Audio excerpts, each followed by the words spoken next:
আগরতলা পুর নিগমের 41 ও 42 নং ওয়ার্ড এলাকার বিভিন্ন সমস্যাগুলি সরজমিনে ঘুরে দেখলেন মেয়র।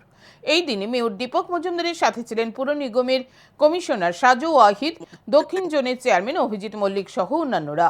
উল্লেখ্য, পুর নিগমের 41 নং ওয়ার্ডের কর্পোরেটর অভিজিৎ ঘোষের মৃত্যুর পর এই ওয়ার্ডটি ডেপুটি মেয়র মনিকা দাসদত্ত বর্তমানে দেখছেন। এই দিন পুর নিগমের 41 ও 42 নং ওয়ার্ড পরিদর্শনের পর মেয়র দীপক মজুমদার জানান, 41 নং ওয়ার্ডে দীর্ঘ বছর ধরে কোনো কাজ হয়নি, তাই এলাকাবাসীর দীর্ঘদিনের দাবি এলাকার ড্রেন ও রাস্তাগুলি সংস্কার করা হোক। তাই এদিন এলাকার ড্রেন ও রাস্তাগুলি পরিদর্শন করেছেন, কথা বলেছেন এলাকাবাসীদের সাথে। এলাকার সমস্যাগুলি সমাধানের চেষ্টা করা হবে, তবে বর্ষার আগে সকল সমস্যার সমাধান করা সম্ভব নয়। ধীরে ধীরে সমস্যাগুলি সমাধান করা হবে বলে জানান তিনি।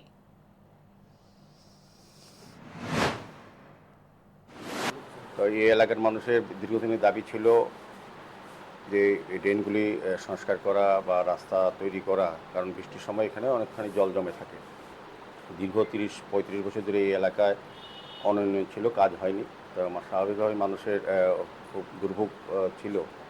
তো আমাদের ডেপুটি মেয়র মনিকা দাসদত্ত মহোদয়া 41 নম্বর ওয়ার্ড আমাদের যিনি কর্পোরেটর ছিলেন অভিজিৎ ঘোষের প্রয়াণের পর উনি দেখভাল করেন।